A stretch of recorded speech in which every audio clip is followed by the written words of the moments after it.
నమస్తే, welcome to పొలిటెంట్ news. ఈ మధ్యకాలంలో హరీష్ రావు గారు కొన్ని క్షుద్ర పూజలు చేస్తూ ఉన్నారు. అది కూడా తమిళనాడులోని తిరుచి అనే ప్రాంతంలో ఇక జంబుకేశ్వర ఆలయంలో క్షుద్ర పూజలు చేస్తూ ఉన్నారు. అలాగే కర్ణాటకలోని ఒక శివమొగ్గ అనేటువంటి ప్రాంతంలో ప్రముఖ దేవాలయంలో అయితే ఆయన క్షుద్ర పూజలు చేస్తూ ఉన్నారు. ఎందుకు క్షుద్ర పూజలు చేస్తూ ఉన్నాడు? తెలంగాణ రాష్ట్రంలో కరువు ఏర్పడాలి అంటే ఏం చేయాలి? వర్షాలు పడకూడదు. వర్షాలు పడకపోతే కంప్లీట్గా కరువు ఏర్పడుతుంది. మరి ఇలా కరువు ఏర్పడాలని చెప్పేసి ఆయన క్షుద్ర పూజలు చేస్తున్నాడని చెప్పేసి కాంగ్రెస్ నేతలైనటువంటి పిసిసి చీఫ్ మహేష్ కుమార్ గౌడ్ గారు, అద్దంకి దయాకర్ గారు, అతనితో పాటుగా కూడా సామ రామ్మోహన్ రెడ్డి గారు, ఈ ముగ్గురు కాంగ్రెస్లో చాలా పేరు పొందినటువంటి వ్యక్తులు. ఇలాంటి వ్యక్తులు బీఆర్ఎస్ నేత అయినటువంటి హరీష్ రావు పైన వాళ్ళు క్షుద్ర పూజలు చేస్తూ ఉన్నాడు హరీష్ రావు అన్న కోణంలో అయితే ఆరోపణలు చేస్తూ ఉన్నారు. ఈ అంశాలపైన క్లారిటీ కోసం, ఇంకా దీనిపైన సందేహాలు ఏమనుంటే మనకు తెలియపరచడం కోసం అయితే ఈరోజు మన ముందు ఉన్నారు. ఇక మరి ఐకాన్ ఆస్ట్రాలజర్, తంత్రశాస్త్ర నిపుణులు గట్టుపల్లి సురేష్ బాబు గారు మనతో ఉన్నారు. గురుగారు, సూటిగా ఒక ప్రశ్న. ముఖ్యంగా సంగీతానికి చింతకాయలు రాలవు అని అంటుంటారు, మంత్రాలకు చింతకాయలు రాలవు అని అంటుంటారు.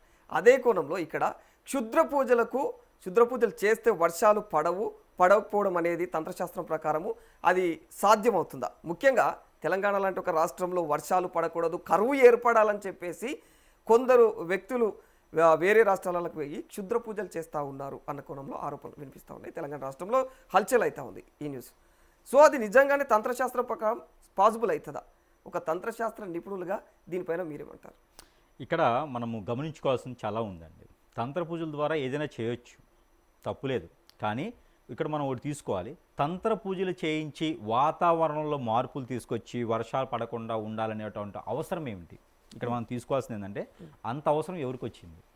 తంత్ర పూజల ద్వారా రాష్ట్రాన్ని కొల్లోలం చేయాలి, ఒక వైరస్ రావాలి, వర్షాలు పడకూడదు, పంటలు పండకూడదు, అలాంటి తంత్ర పూజలే ఉంటే కనుక సీఎంలు అయ్యేలా చేసుకోవచ్చు అందరూ. అసలు ఇవన్నీ ఎందుకు? ప్రకృతిలో నుంచి వైపరీత్యాలు సృష్టించే అవసరం లేదు కదా. భూకంపాలు రావాలి, సునామీ రావాలి, ఇవన్నీ వస్తే రేపు ఓట్లు వేస్తారు. జనాలు ఉండాలి కదా. జనాలు ఉండాలంటే సీఎం అవ్వాలని చేసుకోవచ్చు, పిఎం అవ్వాలని చేసుకోవచ్చు, లేదా ఇంకేదైనా కావాలని చేసుకోవచ్చు కదా. ఒకటి ఉంటుంది, మాయాజల్ ఒకటి ఉంటుంది, మాయమంత్రాలు చేసేటువంటి మాయాజల్ అంటారు దాన్ని. మాయాజల్ దేనికంటే కనుక మనకి మ్యాజిక్స్ ఉంటాయి కదా, మ్యాజిక్స్ ఉంటాయి. అదంతా కూడా ఏంటంటే మ్యాజిక్ ద్వారా అవుతుంది అనమాట. ఏంటంటే దాన్ని ఏమంటారంటే కాటి కాపర్లు వీళ్ళు చేస్తూ ఉంటారు. ఒకప్పుడు రూపాయి చూపించేసి మ్యాజిక్ చేసేసి రూపాయి మాయమైపోతుంది, మళ్ళీ మన జేబులో నుంచి రూపాయి వచ్చేస్తుంది. ఇవన్నీ కూడా మ్యాజిక్స్ ఉంటాయి అన్నమాట. కనికట్టు అంటుంటారు. ఎస్, కనికట్టు. అలాంటి కనికట్లు ఉండేటువంటి పూజలు ఉంటే కూడా ఏదో ఇట్లా చేతులు పట్టుకొని మంత్రం చదివితే కూడా వర్షం ఆగిపోతుంది. శక్తులు ఉన్న వాళ్ళు, నిజంగానే గురువులు ఉన్నవారు అయితే కనుక, మీకు సాయిబాబా గారు ఐడియా ఉన్నారా? సాయిబాబా గారు మనకు ఆలయంలో చూస్తున్నాం. మనం ఇక్కడ మొలుచుకునే దానికంటే షిరిడి వెళ్తూ ఉంటాం. షిరిడి వెళ్ళే సాయిబాబా. ఈ సాయిబాబా గారికి 360 రకాల విద్యలు వచ్చు. తనకి ఇది రాదు, ఇది భాష కాదు, ఇది లేదని తెలియడానికి లేదు. 360 రకాల విద్యలు చేయగలుగుతాడు. తనకి తాను ఈ కాళ్ళు చేతులు విడిగా పెట్టి మళ్ళీ అతికించుకోగలుగుతారు. అంత రకమైన శక్తులు వచ్చాయి ఆయనకి. మన భారతదేశంలో ఎన్నో రకాల విద్యలు ఉన్నాయి, ఎన్నో రకాల గ్రంథాలు ఉన్నాయి, ఎన్నో రకాల క్రియలు ఉన్నాయి, ఎన్నో రకాల కర్మలు ఉన్నాయి, ఎన్నో రకాలుగా చేసేటువంటి ఆలయాలు ఉన్నాయి, ఎన్నో రకాలు చేసేటువంటి విద్య చేసేటువంటి గురువులు ఉన్నారు. కానీ అంత అవసరం ఎవరికి వచ్చింది? ఇక్కడ మనం గమనించుకోవాల్సిందంటే అంత క్షుద్ర పూజలు చేసేంత అవసరం వచ్చింది. ఇక్కడ మనకి ముందుగా ఒక విషయం, క్షుద్ర పూజల్ని, క్షుద్రం అంటే ఏమిటి? ఇప్పుడు క్షుద్ర పూజలు అంటున్నారు, కరెక్టే, ఓకే. క్షుద్రం అంటే ఏమిటి అసలు? క్షుద్రం అంటే ఏమిటి? రెండోది, శివాలయంలో అభిషేకం చేయించుకుంటూ ఉంటాం, రుద్రాభిషేకం అంటాం. రుద్ర క్షుద్ర, రుద్ర క్షుద్ర రెండు ఈక్వల్గా ఉన్నాయా వాడిక పదవుల్లో? నాభిలో నుంచి పలికేదే రుద్రం, నాభిలో నుంచి పలికేదే శుద్రం. రెండు కూడా ఆయనకి చెందినవే ఉంటాయి. కాకపోతే ఒకటి, ఆలయాల్లో చేస్తేనేమో రుద్ర పూజలు, శ్మశానాల్లో చేస్తేనేమో క్షుద్ర పూజలు. కాకపోతే ఇక్కడ ఆలయాల్లో క్షుద్ర పూజలు అనేది చేయరు. రుద్రుడు అక్కడ ఉంటారు, ఇక్కడ ఉంటాడు. కానీ శ్మశానంలో చేసేదానికేమో క్షుద్రంగా ఉంటుంది, ఆలయాల్లో చేసేదానికేమో రుద్రంగా ఉంటుంది. కాబట్టి ఇక్కడ చేసే పూజ దేనికోసం అనేది మనం గ్రహించుకోవాలి. ఇటీవల మనకి ఇంతకుముందు ఉన్నటువంటి ప్రభుత్వాలు, ఆంధ్రప్రదేశ్లో ఉన్నటువంటి ప్రభుత్వాలు కూడా కావచ్చు, మనకి ఇక్కడ అమ్మవారి గర్భగుడిలోకి వెళ్ళేసి క్షుద్ర పూజలు చేయించారని చెప్పేసి ఒక నాడవాడికి వచ్చింది. మీకు ఐడియా ఉందా? దాదాపు ఒక 3 years బ్యాక్ దుర్గాదేవి ఆలయంలో, విజయవాడ దుర్గమ్మ ఆలయంలో క్షుద్ర పూజలు చేయించారు. అక్కడ ఉన్నటువంటి అర్చకులు వారు కూడా బయటికి తీసుకెళ్ళిపోయి వాళ్ళు వేరే బ్రాహ్మణులు వచ్చి చేయించారనేటువంటి నాడవాడి వచ్చింది. ఐడియా ఉంది మీకు?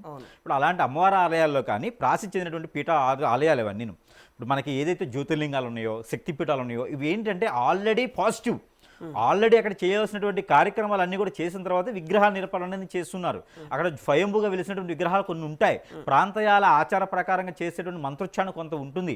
అక్కడ ఆగమానం ప్రకారంగా చేసేటువంటి దానికన్నా కూడా ఆపోజిట్ సైన్లో చేస్తే ఖచ్చితంగా అందరికీ ప్రమాదం ఉంటుంది. క్షుద్రం అనేది ఖచ్చితంగా శ్మశానాల్లోనో అంటరానటువంటి ప్రదేశాల్లోనో అడవుల్లోనో ఆ చెట్ల మధ్యలోనో లేకుంటే ఈ చెరువు గట్ల మధ్యలోనో కొండలపైన చేసేటువంటి క్రియలు ఆలయాల మధ్యలో చేయడం ద్వారా ఆ ఆలయంలో ఉన్నటువంటి పవర్స్ అనేది అవి పోతాయి. ఇప్పుడు దుర్గామాత ఉన్నది అంటే మనం ధైర్యంతో వెళ్తాం. యక్షిణి మాత ఉంటే వెళ్ళలేం. యక్షిణి మాత క్షుద్రంతో సంబంధించింది, దుర్గామాత శక్తివంతమైంది, మనకు ధైర్యం కోసం వెళ్తూ ఉంటాం. కాబట్టి ఇక్కడ క్షుద్ర పూజలు అనగానే మీనింగ్ ఏంటి? గాయత్రి మంత్రాన్ని తిప్పి చదివితే క్షుద్రం, గాయత్రి మంత్రం సాదాగా చదివితే రుద్రం. మరి ఇప్పుడు క్షుద్రం ఎక్కడ, రుద్రం ఎక్కడ? దేనికోసం చేస్తారు? ముందు మనం తీసుకోవాల్సిందంటే క్షుద్ర పూజలు దేనికోసం తీసుకుంటారు, దేనికోసం చేసే అవసరం ఏమిటి? ఒకవేళ అదే క్షుద్రం ఉందంటే మనం అనుకున్నట్టుగా ఏ సీఎం అవడానికో నెక్స్ట్ వచ్చే ఎలక్షన్లో గెలవడానికో చేయొచ్చు, అది సహజంగా ఉంటుంది. ఇప్పుడు అతను ఉన్న కేసీఆర్ గారు ఉన్నారు, అంతకుముందు ఏం చేశారు? రాజసామల యాగం చేయించినారు. అందరికి ఐడియా ఉంది కదా. ఎలక్షన్ ముందు తను ఏం చేస్తారు? రాజసామల యాగం చేస్తారు. మరి లాస్ట్ టైం ఎందుకు చేయలేదు? రాజసామల యాగం చేశారు కదా, మరి ఎందుకు ఓడిపోయినారు? మరి డైరెక్ట్గా దేవుణ్ణి పిలిపించేసుకునే శక్తి ఉంటే మరి డైరెక్ట్ దేవుణ్ణి పిలిపించి మాట్లాడుకుంటే అయిపోతుంది కదా. నాకు ఈ పదవులు కావాలి ఇట్లా ఉంటా అంటే అయిపోతుంది కదా. అంతేనా? మీరు చెప్తున్న దాని ప్రకారం ఈ పూజలు గీజలు అనేటివి వేస్ట్ అంటున్నారు. వేస్ట్ కాదు, ఉన్నాయి. కానీ ఇప్పుడు వాతావరణం మార్చేలాగా మరి అలాంటప్పుడు ఒక చిన్న విషయం చెప్పుకుందాం మనం. క్షుద్ర పూజల ద్వారా మనకి ఇటీవల చాలా వైరస్లు వచ్చినాయి. మీరు గమనించుంటే కనుక 2019, 20 సంవత్సరాల్లో ఇప్పుడు కూడా నడుస్తున్నాయి కొన్ని వైరస్లు. మరి ఈ వైరస్లు పోయేలాగా ఎందుకు చేయట్లేదు? మరి పదవిలో ఉన్న వాళ్ళు కానీ, పార్టీలో ఉన్న వాళ్ళు కానీ, మరి ఆపోజిషన్ పార్టీ వాళ్ళు కానీ, మరి ప్రజలకు కూడా వాళ్ళు కూడా ప్రజల్లో ఉన్నారు కదా, మరి అలా వైరస్ పోయేలా చేయలేరా? కామన్గా మనం అనుకుందాం, చేయవచ్చా చేయకూడదా? మరి క్షుద్ర పూజలు అనగానే ఇట్లా చెప్పుకున్నటువంటి విధంగాను ప్రకృతి నాశమయ్యేలాగాను ప్రకృతి వైపరీత్యాల ద్వారానే తప్పితే మంచి చేయడానికి జరగవా ఇవి? అంటే వైరస్ మనకు వచ్చింది అంటే ఈ వైరస్ రావడానికి కూడా క్షుద్ర పూజే కారణమా? ఇది కూడా ఒక క్వశ్చనే కదా మనకి. ఇప్పుడు మనకు వచ్చేటువంటి వైరస్లు కానీ విపత్తులు కానీ ఇవన్నీ క్షుద్ర పూజలు చేయడం ద్వారానే మనకి ఇవి వస్తున్నాయా? అంటే మనకి ఇప్పుడు పాకిస్తానీ వాళ్ళు అలా చేయడం బట్టే మనం ఇలాగ ఉన్నామా? లేకుంటే నేపాల్, చైనా వాళ్ళు చేయబట్టే మనకి ఇలా వైరస్ వచ్చిందా? అంటే వాళ్ళు ఇప్పుడు ఏం చేయలేదా? ఓన్లీ క్షుద్ర పూజలు చేసి వదిలిపెట్టేశారా? ఒకసారి గమనించండి మనం. ఇది అంతా కూడా ఒకటి సైన్స్. క్షుద్ర పూజలు ఉన్నాయి, లేవని కాదు. అది ఒక మనిషికి తత్వానికి సంబంధించిన తప్పితే ప్రకృతిని మార్చేటువంటి క్షుద్ర పూజలు అయితే లేవు. అలా ఉన్నట్టయితే కనుక నేను క్షుద్ర పూజలు చేస్తా, నేనే యక్షిని చేస్తా, పరికి చేస్తా, జిన్నుకి చేస్తా, హజరత్కి చేస్తా. ఎన్ని రకాల శక్తులు కావాలంటే అన్ని రకాలు నేను ఆవహించుకోగలుగుతా, ఎన్ని రకాల శక్తులు కావాలంటే అన్ని రకాల పూజలు చేయగలుగుతా. ఇంకా వాళ్ళు ముగ్గు వేసి మంత్రాలు వేసి నిమ్మకాయలు పెట్టి చేయలేము. నేను జస్ట్ ఇలా కొడితే ఎన్నో రకాల శక్తులు వస్తూ ఉంటాయి. మరి ఎక్కడ నేనేమి అలాంటి ఇది చేయలేదు కదా.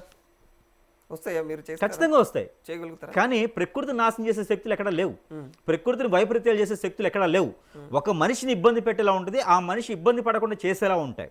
ఇప్పుడు ఒకరికి చేతబడి చేశారు, ఒకరికి హిప్నటైజం చేశారు, ఒకరికి బాగలముఖి భానుమతి యక్షిణి లాంటివి చేశారు. దాని ద్వారా అష్టదిబ్బంది అయిపోయారు, పనికి రాకుండా అయిపోయినారు, ఏ పని చేద్దాం ముందుకెళ్ళట్లా. ఇది సైతం ఎమ్మెల్యేలకి ఎంపీలకి కాదండి, ప్రతి ఒక్కరి జీవితంలో కూడా ఇలాంటిది ఒకటి చూస్తూ ఉంటారు. క్షుద్ర చేతులు ఉన్నాయి, దెయ్యాలు ఉన్నాయి, భూతాలు ఉన్నాయి, పరిలు ఉన్నాయి, జిన్నులు ఉన్నాయి, ఇంకా అజరత్తులు ఉన్నాయి, ఇంకా కొరివిలు ఉన్నాయి, ఎన్నో రకాలైన ప్రపంచంలో ఎన్నో రకాల జీవరాశులు ఉంటాయి. చర్మం లేని కొన్ని ఉంటాయి, చర్మం ఉన్నాయి కొన్ని ఉంటాయి, గాల్లో కొన్ని ఉంటాయి, వాటర్లో కొన్ని ఉంటాయి, అగ్నిలో కొన్ని ఉంటాయి. ప్రకృతిలో ఎన్నో రకాల జీవరాశులు ఉంటాయి. అందులో మనము ఆవాహన చేసుకొని కొన్ని రకాల శక్తుల్ని మనం చేసుకోవచ్చు. ఆ చేసినంత మాత్రాన ప్రకృతి వైపరీత్యాలు సృష్టించేదానికైతే లేవు. ఇప్పుడు మేమున్నాం, మేము చేస్తాం, క్షుద్రం చేస్తాం.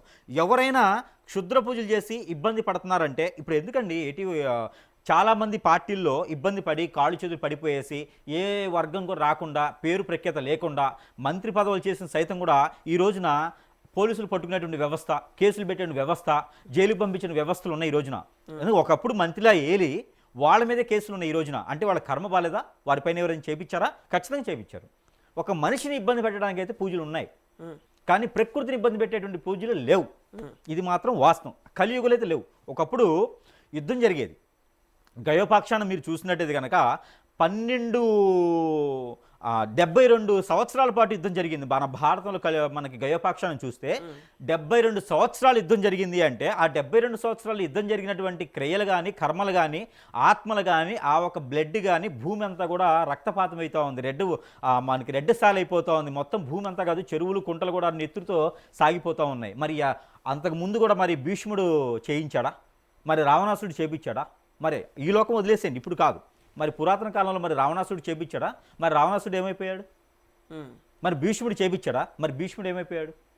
మరి ఇట్లా కూడా మన కౌరవులు చేపించున్నారు కదా. కౌరవులు చేరినటువంటి ఎవరైనా పంతులు కానీ గురువులు కానీ ఎవరైనా ఉన్నారా? కౌరవులు తెలియని ఉన్నారా? అందులో భీష్ముడు మామూలు వ్యక్తా కాదు కదా. రావణాసుడు మామూలు వ్యక్తా కాదు కదా. మరి వాళ్ళు క్షుద్ర పూజలు చేసి ప్రపంచాన్ని ఆపారా? మీరు ఆలోచించండి. ఈ రోజుల్లో కలియుగంలో వదిలేసేయండి. ద్రోపరయుగంలో ఏమవుతుంది, దానికన్నా ముందు యుగాల్లో ఏమవుతుంది, ధర్మయుగంలో ఏమవుతుంది.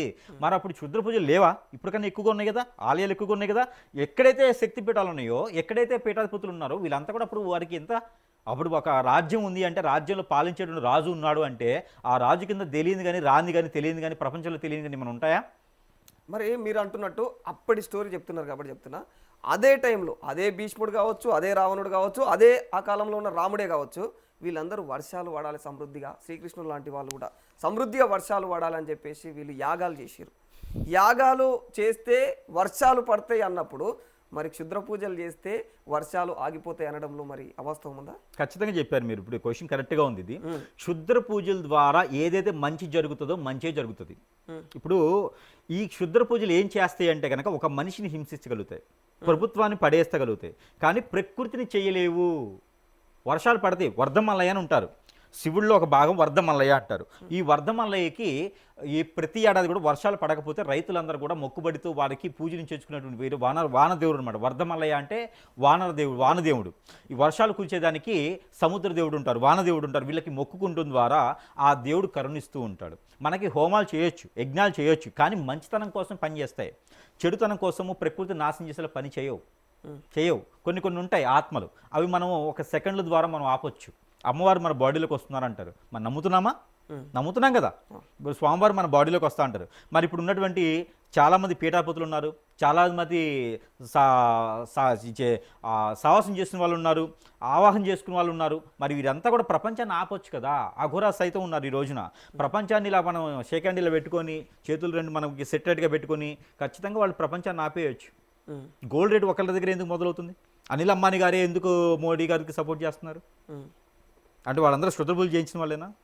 మరి టాటా మరి ఎందుకు ఆయన చనిపోయినారు? రత్న గారు క్షుద్రపూజలు చేసి ఇంకో 100 సంవత్సరాలు బతికొచ్చు కదా. ఇవన్నీ కూడా ప్రకృతి నాశనాన్ని చేసేదానికి ఎటువంటి క్షుద్ర పూజ లేదు. అదంతా కూడా ఏంటంటే మనము నమ్మేసి చేయడం తప్పితే క్షుద్ర పూజలు ఉన్నాయి, మనిషిని నాశనం చేయడానికి ఉన్నాయి తప్పితే నిన్ను కింద పడేయచ్చు, నిన్ను హింసించవచ్చు, నిన్ను ఏమైనా చేయొచ్చు. దీనికి క్షుద్ర పూజ పనిచేస్తుంది. కానీ ప్రకృతిని ఆపేటువంటి శక్తి క్షుద్ర పూజకి ఉంది అనేది లేదు. ఒక మనిషి ఒక జీవి అన్నప్పుడు మనిషి కూడా అందులోకి వస్తాడు. మరి ఒక మనిషి ప్రకృతిలో ఒక భాగమైనప్పుడు మరి మనిషి మీద ఎలా పని చేస్తుంది ఆ క్షుద్ర పూజ? ప్రకృతి మీద ఎందుకు పనిచేస్తుంది? మనిషి మీద ఎందుకు పనిచేస్తుంది అంటే జీవరాశుల ప్రకృతిలో నుంచి మీరు వాటర్ తాగుతూ ఉంటారు, అగ్నికి మీరు దగ్గరగా ఉంటారు, మన బాడీలోనే అగ్ని ఉంటుంది. అలానే మనకి గాలి పీల్చుకుంటూ ఉంటాం. వీటి ద్వారా మనం చేయొచ్చు, ఆత్మలు కొన్ని పెంపేయచ్చు.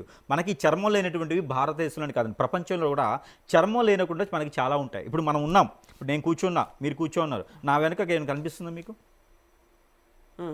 కనిపిస్తుందా నా వెనక ఏమన్నా? నా వెనుక ఒక 3 శక్తులు ఉంటాయి. శక్తుల రూపకంగా శక్తులు నా వెనక ఒక 3 శక్తులు ఉంటాయి. మీకు కనపడవు అవి. మీ వెనక ఏమి ఉండదు, మీకు నిల్లు హోరా అనేది మీకు నిల్లుగా ఉంటుంది. మీరు ఒక మాట్లాడుతున్నారు ఒక వ్యక్తి అంతే. ఇప్పుడు నా వెనక ఏంటంటే నేను సాధన చేయడం ద్వారా నా వెనక ఒక 3 శక్తులు వచ్చి నిలబడ్డాయి. సో అవి మీకు కనపడవు, కానీ నాకు సాధన చేయడం ద్వారా నాకే కనపడతాయి అవి. కాబట్టి వాటి ద్వారా నేను మీ బాడీలో పంపించేసి నేను చెప్పిందల్లా మీరు చెప్పే విధంగా తీసుకోవచ్చు. నడుస్తుంది అట్లా? ఖచ్చితంగా ఉంటుంది. అవి ఉంటాయి, ఖచ్చితంగా చేయొచ్చు. మీ బాడీలో ఏదో నెగిటివిటీ ఉన్నా కూడా బయటకు వచ్చేస్తుంది నెగిటివిటీ. ఆ నెగిటివిటీని చెక్ చేయొచ్చు. ఇన్ని రకాల శక్తులు ఉంటాయి. అవన్నీ కూడా ప్రకృతిని ఆపేలా ఉండవు. అది మన లోపల లివర్ ఉంటుంది. ఈ లివర్లో ఒక శక్తిని కూర్చోబెట్టేసాను అనుకోండి, ఈ యొక్క మనకి ఇక్కడ స్ట్రెంగ్త్ ఉంటుంది. ఈ యొక్క హార్ట్ ప్రాబ్లం ఉంటుంది, ఇప్పుడు స్ట్రెంగ్త్ ఉంటుంది. అక్కడ ఒక లివర్ కూర్చోబెట్టాను ఒక శక్తిని, మీ గొంతు ద్వారా ఒక శక్తిని కూర్చోబెట్టాను, మీ ముక్కు ద్వారా ఒక శక్తిని కూర్చోబెట్టాను. అంటే మన చర్మంలోనే చేయగలుగుతాము, ప్రకృతిలో చేయలేము. ప్రకృతి నుంచి మనం సహాయం మాత్రమే తీసుకొని మీ చర్మం మీద ఎన్ని రకాల ఇబ్బందులను చేయగలుగుతాం. మీరు ఒకవేళ కర్మజాలక ఆ శక్తులన్నీ ఇబ్బంది పెట్టేసి ఒకవేళ ఏదైనా వ్యక్తి, కుక్క కావచ్చు, మేక కావచ్చు, పులి కావచ్చు, సింహం కావచ్చు, వాటిని మరణించేలా చేయొచ్చు. మరణించిన తర్వాత ఏం చేయలేం, మనం ఆ ఆత్మను కట్టిపడేయలేం. దాని శక్తులుగా ఆత్మగా వెళ్ళిన తర్వాత ఎవరేం చేయలేరు. కాబట్టి వాటిని ప్రేమతో దగ్గరికి తీసుకోవడం లేదా బెదిరించి బయటికి పంపించడం, ఈ రెండే ఉంటాయి. మేం చేసే సుగ్ధం ఏంటంటే కనుక మీకు ఆత్మ ఆవహించింది అంటే దాన్ని ప్రేమతో దగ్గర తీసేస్తాం. మాకున్న శక్తుల ద్వారా తీసేస్తాం. అది ఆత్మే, ఇది ఆత్మే ఉంటుంది. ఈ రకంగా ఉన్నాయి తప్పితే క్షుద్ర పూజలు చేసి ప్రపంచాన్ని చేతిలో తీసుకోవాలనేది అయితే ఉండదు. ఒకటి ఉంటుంది క్షుద్ర పూజలో, నేను ఎదగాలి, నేను మాత్రమే ఎదగాలి, నెక్స్ట్ వచ్చే దాంట్లో నాకే హైక్ ఉండాలి, నెక్స్ట్ చేసే దాంట్లో నేనే బాగుండాలి, ప్రజలందరూ నా దగ్గరికి రావాలి, జనాలందరూ నాకు ఆకర్షణ అవ్వాలి. ఇది హిట్లర్ సైతం అనమాట. హిట్లర్ గారు మీకు ఐడియా ఉన్నారా? మనకి మిలిటరీ సైన్యానికి హిట్లర్ గారు ఏం చేశారంటే హిప్నటైజింగ్ చేసేవారు, అందరికీ డ్రగ్స్ ఇచ్చేవారు. మీకు అందరికీ ఐడియా ఉంది లేదో? డ్రగ్స్ ఇచ్చేసి హిప్నటైజింగ్ చేసేవారు. హిప్నటైజింగ్ చేయడం ద్వారా ఏమయ్యేదంటే ఆ సైన్యం మొత్తం కూడా వీరి ఆధీనంలో ఉండిపోతుంది. వారు చంపుతున్నారా చేస్తున్నారా కూడా తెలియదు. భార్య, బిడ్డలు, తల్లిదండ్రులు ఎవరు లేదు. హిట్లర్ గారు చెప్పారు, నేను చేసేస్తా. మైండ్ని మొత్తం వాళ్ళ సైడ్ లాక్కున్నారు. ఇలాంటి శక్తులు ఉన్నాయి ప్రపంచంలో. వశీకరణం అని అంటుంది కదా. అంటే ఈ వశీకరణానికి క్షుద్ర పూజలకి డిఫరెన్స్ ఉంటుందా? ఖచ్చితంగా ఉంటుంది. దీంట్లో చాలా రకాలు ఉంటాయి. దీంట్లో యక్షిణీవాద శక్తులు ఉంటాయి, దశమహావిద్యలు ఉంటాయి. దీంట్లో అమ్మవార్లు సైతం వస్తారు, యక్షిణి అవుతూ ఉంటుంది. ఇందులో చాలా రకాలు ఉంటాయి. చాతబడి ఉంటుంది, హిప్నాటిజం, బ్లాక్ మ్యాజిక్, వశీకరణ, భాగల్ముఖి, భానుమతి, యక్షిణి, స్పిరిట్ అంటే క్రైస్తవులు చేస్తూ ఉంటారు. ఇవన్నీ అందులోకే వస్తాయి. ఇవన్నీ కూడా భాగం, సపరేట్ డివిజన్స్ వేరే. కానీ భాగానికి బాధ్యత చేసేది ఎదుటి వ్యక్తిని ఇబ్బంది పెట్టడానికి చేసేటువంటి రూట్లు అవన్నీ. ఇప్పుడు ఎంతో అవసరం లేదండి, ఒక మరుగు మందు ఇస్తే చాలు. ఒక మరుగు మందు ఇస్తే నాతో పాటు వెళ్ళిపోవచ్చు. మరుగు మందు సైతం చేసుకుంటే చాలు. ఇది ఒక మనిషిని ఇబ్బంది పెట్టడానికి చేసేటువంటి క్రియలు తప్పితే లేదు నేను బాగుపడాలి, అందరు నా కింద వెళ్ళిపోవాలి, వారు ఇబ్బంది పడాలి, నేను బాగుపడాలి. వీటికి శుద్ధ స్థితులు పనిచేస్తాయి. ఖచ్చితంగా చెప్పచ్చు. మీరు ఏమంటున్నారంటే క్షుద్ర పూజలు అనేవి ఉన్నాయి. అవి చేస్తే వాటి ద్వారా చెడు చేయొచ్చు, మంచి కూడా చేయొచ్చా? చేయొచ్చు. చెడు చేయొచ్చు, మంచి చేయొచ్చు. సో ఇక్కడ క్షుద్ర పూజలు చేసి ఎక్కడో ఇప్పుడు తమిళనాడుకు వెళ్ళి ఇక్కడ ఉన్నటువంటి ఒక సీఎం పదవి కూలిపోవాలి, ఇక్కడ రాష్ట్రంలో కరువు రావాలి, వర్షాలు పడొద్దు అనేది క్రియేట్ చేస్తా, ఎక్కడో పక్క రాష్ట్రంలో ఉన్నటువంటి శక్తుల దగ్గర పోయి ఈ క్షుద్ర పూజలు చేసి ఇక్కడ ఆపద కలిగించవచ్చా? ఆపద కలిగించవచ్చు. ఇక్కడ మీరు ఒకటి గమనించట్లేదండి, దేవుడు ఎక్కడైనా ఉంటాడు. దేవుడు మనకు కనపడ్డు. నాకైతే దేవుడు కనపడ్డండి. దేవుడు అన్ని దగ్గర ఉంటాడు. ఎక్కడ ఆలయం కల్పించినా కూడా మనం పోయి నమస్కారం చేసుకుంటాం. మనకి ఎందుకు అంటే భయం ఒక పక్కన, రెండోది భక్తి ఒక పక్కన. ముందు భయమే వస్తుంది.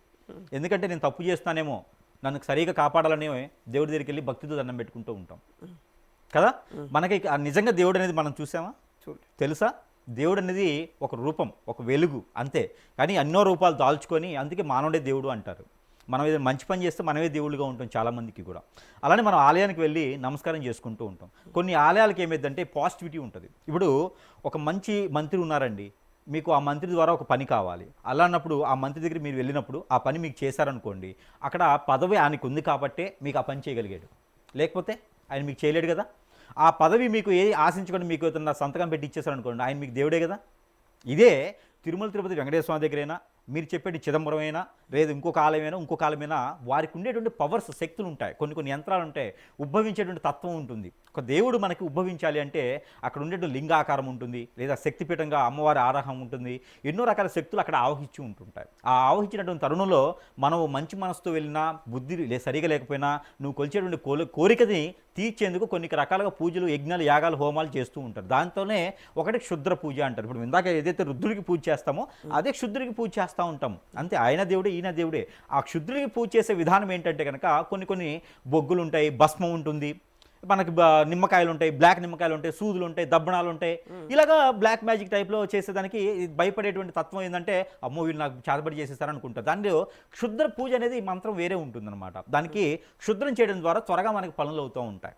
కాబట్టి ఒక మనిషి భస్మం కానీ, ఒక జంతు భస్మం కానీ, ఆ ఒక కలంబరాలు ఉంటాయి మనకి, ఎముకలు మరణించిన తర్వాత వచ్చేటువంటి ఎముకలు కానీ, మన తలలో భాగాలు కానీ, ఇవన్నీ కూడా ఏంటంటే మనకి మంచి చేసే తత్వం. ఎందుకు అంటే వాటికి చర్మం ఉండదు. ఇప్పుడు మీరు గమనించండి, మీరు ఏదైనా పంపించాలి అనుకోండి, ఫోన్ చేయండి, 2 నిమిషాల ప్రపంచంలో ఎక్కడికైనా వెళ్తాం, ఫోన్ వెళ్ళిపోద్ది. కానీ మనం వెళ్ళగలుగుతామా? మన మనసు వెళ్తుంది. మన మనసుకి చర్మం ఉండదు కాబట్టి మన మనసు వెళ్తుండిద్ది. మనకి చర్మం ఉంది కాబట్టి మనం పరిగెత్తలేం, కొంతసేపు పరిగెత్తగానే అలసిపోతూ ఉంటాం. మనకి ఎన్నో ప్రికాషన్స్ తీసుకొని వెళ్ళాల్సి వస్తుంది. మనం ఇంకోళ్ళని ఆచరించేసి మనం ఏదో ఒక వెహికల్లోనే ఏదో తీసుకుని వెళ్ళాల్సి వస్తూ ఉంటుంది. కాబట్టి మనము క్షుద్రానికి చేయడం ద్వారా ఏంటంటే ఆత్మలకి, క్షుద్ధానికి చేయడం ద్వారా ఏంటంటే ఎముకలకి ఇవన్నీ తీసుకొచ్చి కలంబరాలు చేస్తాం కాబట్టి దాని ద్వారా పని త్వరగా అవుతుందనే ఒక నమ్మకంతో మనం చేస్తూ ఉంటాం. ఈ హోమాలు, యజ్ఞాలు ఏంటంటే పాజిటివిటీ.